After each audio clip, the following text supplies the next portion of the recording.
é Jeremias 32, do 36. Quem está falando essas palavras é Deus. Então, fique atento até nas vírgulas. Você tem, amor? Ah, tu está na NVI?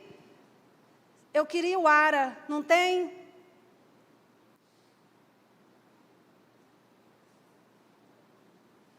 Você não tem o ARA? É revista atualizada?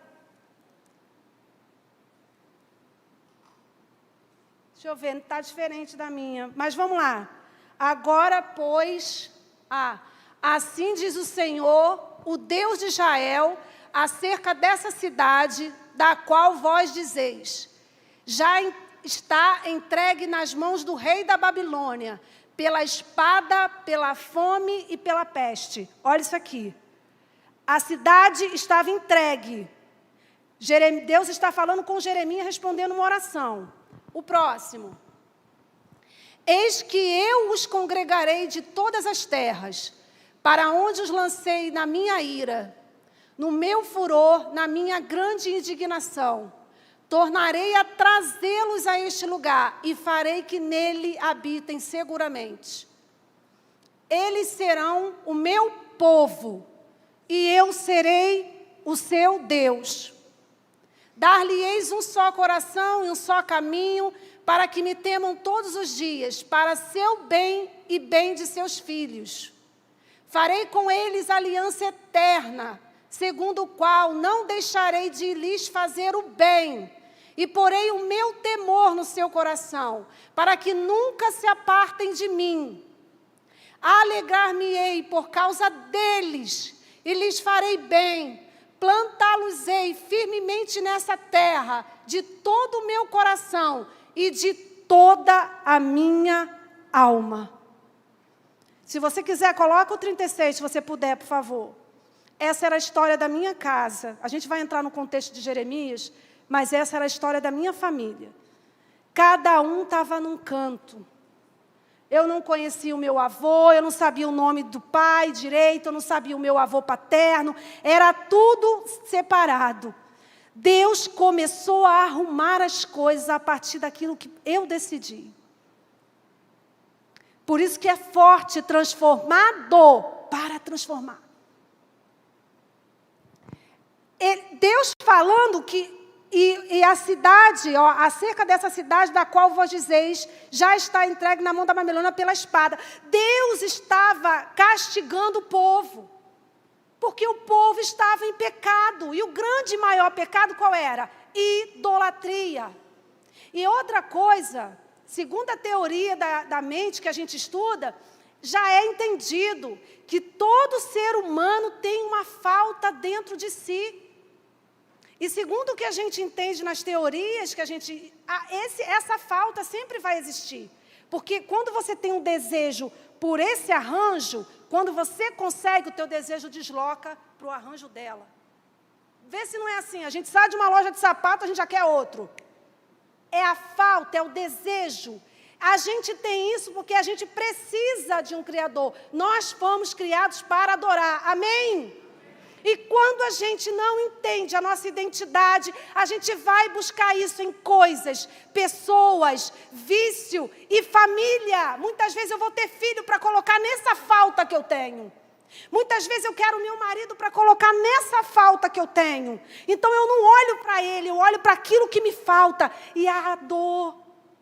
E esse povo estava passando por isso. E entenda uma coisa, quando Deus entregou essa palavra para Jeremias, sabe como ele estava? Quem sabe? Depois você leia o capítulo 32. Ele estava preso.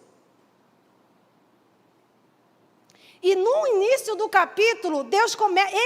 essa oração, essa fala de Deus foi resposta. Você sabe de uma coisa? Deus reage muito mais do que age. Deus espera a nossa ação. Deus está esperando algo de nós depois de tanto que Ele derramou esse mês todo aqui. E você não chegou aqui à toa. Deus espera algo de você. Deus esperou algo de mim. E Jeremias estava naquele sofrimento, porque Jeremias foi um dos profetas que mais sofreram. Ele foi chamado para pregar a mensagem de Deus, que falsos profetas estavam pregando o contrário. Os reis da época, os sacerdotes e a própria família se voltaram contra Jeremias. Vê se não é parecido com o que a gente está vivendo hoje. Falsos profetas, gente falando que família pode ser de qualquer jeito. Família, o que a gente aprendeu hoje de manhã, quem estava aqui? Família tem origem. Família tem princípio.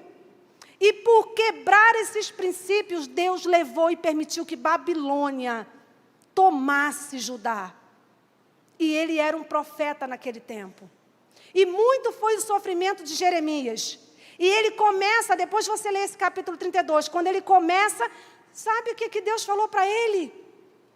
Ele estava preso, e Deus disse para ele assim, compra um campo em Anatote, acho que é Anatote, eu confundo o nome, mas é Anatote, a cidade que ele nasceu. O teu primo vai te procurar, e você compra esse campo. Presta atenção, ele estava preso, e Babilônia ia tomar a cidade. Como é que ele ia comprar um campo? Imagina a Ucrânia e a Rússia. A Ucrânia nessa guerra, eles nessa guerra, a Rússia querendo tomar, alguém vai comprar um campo lá? Será que alguém está comprando móveis e imóveis lá? Deus falou para Jeremias, compra o campo do teu primo.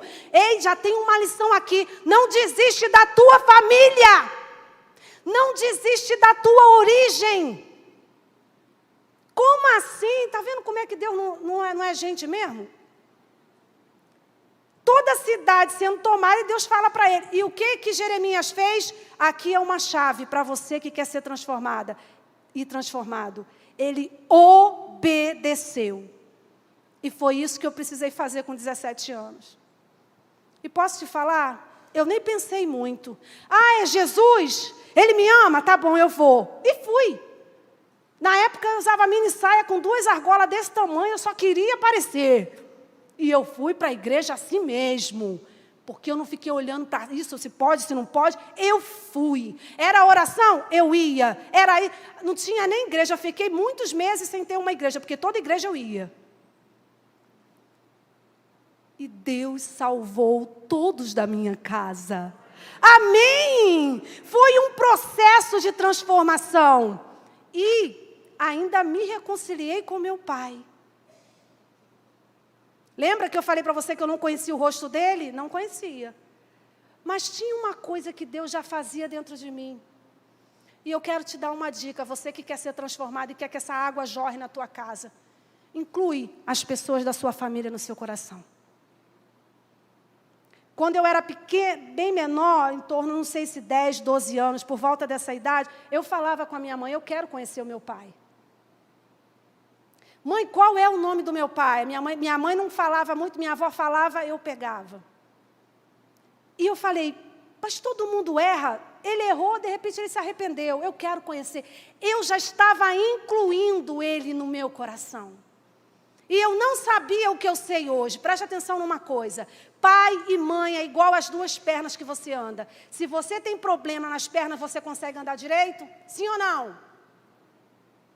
Então, inclua no seu coração, não importe o que aconteceu. Quando a Bíblia fala honra pai e mãe, a Bíblia fala o quê?